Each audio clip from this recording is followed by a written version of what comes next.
Bienvenidos a Pregúntale con FIEP. Esta vez me encuentro con Alfredo Alfaro. Vamos a hablar sobre empleabilidad.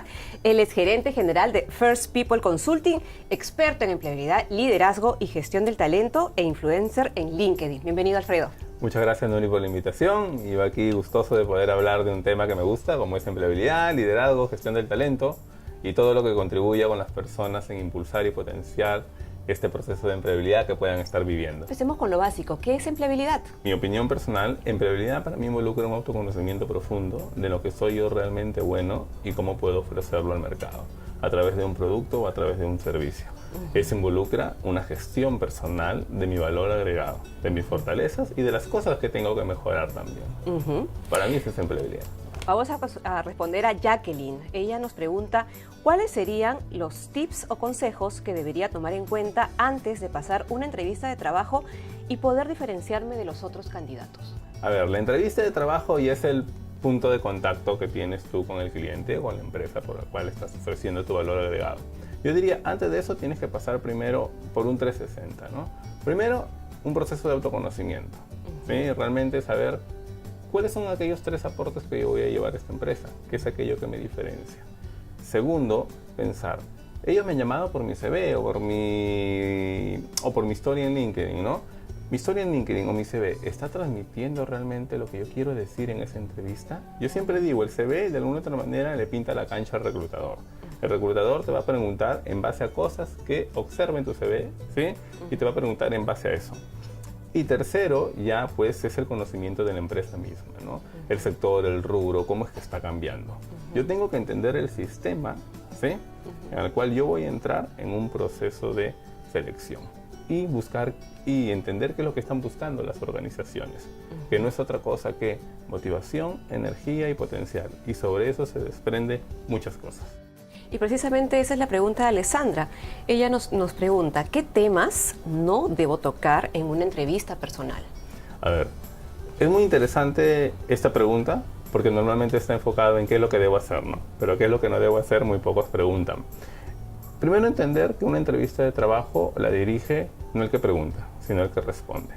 Entonces, en base a tus respuestas, tú vas construyendo la entrevista de trabajo. ¿Qué temas no tocar o son incómodos de alguna otra manera? Yo digo, jamás hablar mal de la organización, del jefe o de tus padres, ¿sí?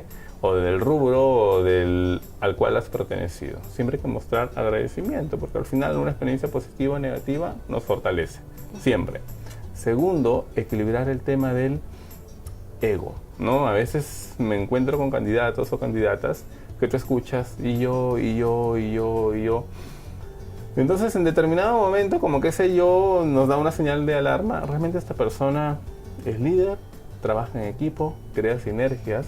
Obvio, estamos en una entrevista de trabajo y candidatos me dicen, Alfredo, tú dices que no digamos mucho yo, pero al mismo tiempo me dices que debemos vendernos estratégicamente.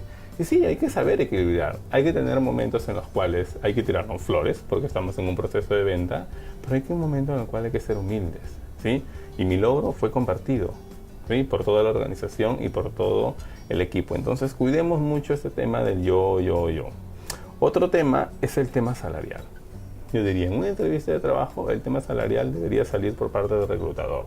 Yo no debería plantear ese tema, ¿no? O es algo que debería salir más adelante, una vez que ya los enamoré en el proceso, ¿sí? O temas accesorios como si dan estacionamientos, si dan almuerzo, etcétera. Son temas que deberían salir después de la entrevista, no en ese momento. Mauricio nos pregunta, ¿cómo estar preparado para negociar los términos salariales durante un proceso de selección? Para hablar del tema salarial o cómo gestionarlo, primero uno tiene que saber su mínimo y manejar rangos. Yo diría cargos de analistas a nivel de 2K, jefaturas a nivel de 3K y gerencias a nivel de 5K, los rangos que yo debería manejar, K entendido como 1.000 soles aproximadamente, ¿no? Pero es un tema que yo diría que deberíamos esperar hasta el final. ¿Sí? Una vez que yo ya demostré claramente que soy la persona que ellos necesitan, me permite a mí tener mayor cintura para poder negociar eso. Y al mismo tiempo, oye, saber qué tanto yo puedo hacer concesiones en el corto plazo, pensando en el mediano o en el largo plazo, ¿no? Me pueden ofrecer, de repente yo quiero 7, pero me están ofreciendo 6. Entonces ahí vienen los otros aspectos que yo tengo que evaluar. me están ofreciendo desarrollo profesional, es un rubro al cual me interesa y que de repente quería entrar hace muchos años y lo voy a dejar por un tema salarial, ¿no? Es una concesión que yo puedo hacer en la entrevista de trabajo y decir, de repente después de los 6 meses, pudiéramos tener una conversación de revisión de salario en base a los resultados inmediatos que yo voy a dar. Siempre hay una manera de gestionar eso, pero uno gestiona lo que conoce. Entonces, conozcamos cuánto es nuestro mínimo y en base a eso establecer los rangos. Perfecto. Entonces ahora, la pregunta de María Pía. Ella nos ha hecho 2 preguntas, Sí. Alfredo. Dice, ¿cómo mantenerse empleable cuando se ha estado 3 años sin trabajar? Sacarte ese contexto emocional de la mochila pesada que no me ha llamado durante 3 años, porque realmente ha habido un contexto externo que no era tu culpa. Lastimosamente, el Perú que esperábamos no se dio.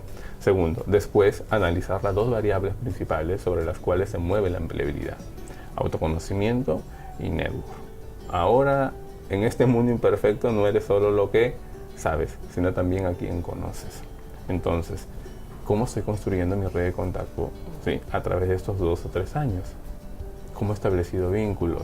¿Cómo he ido, por ejemplo, a laboratorios gratis de innovación, que son muchos temas, bootcamps, que piden voluntarios para participar en esos temas? ¿Cómo yo estoy construyendo mi red para acercarme a esas posiciones? Todos tenemos network, somos seres sociales, ninguno es un no contactado. Entonces, tienes personas que debes conocer y debes empezar a tocar las puertas. Pero ya la toqué hace un año, Alfredo, vuélvela a tocar. Pero hay un tema también de timidez, ¿no? El rechazo, al decirle no. Mira, yo siempre digo, no importa lo que hagas cuando recibas un no, importa lo que haces después de ese no. Bien, entonces vamos a contestar la pregunta que también nos hace María Pía, que dice, ¿qué condiciones mínimas debe tener un profesional de 30 años para ser considerado empleable? A ver, yo no pondría un tema de edad, ¿sí? Yo hablaría de repente de cuáles son aquellas características o habilidades que debería tener todo profesional el día de hoy y que van a ser atractivas en el cortísimo plazo. Integridad, flexibilidad y adaptabilidad, resiliencia, ¿sí? Esa capacidad de sobreponerte rápidamente a las caídas, a los errores y que sales fortalecido, que siempre estás aprendiendo. Y ahí viene la 4ª característica que yo considero que va a ser muy valorada actualmente, la capacidad de aprender rápido. El mundo está muy dinámico, ¿sí? La forma de, por ejemplo, de reclutar personas o los medios de cómo llegar a los tomadores de decisiones cambió. Tengo que estar en redes, tengo que estar en los medios digitales. Ok, muchas gracias, Alfredo. Gracias a ustedes por compartir sus preguntas en Pregúntale a Confiep. Vamos a responder a las demás preguntas que han llegado también a nuestras redes sociales y nos vemos en otra ocasión. Listo, muchas gracias.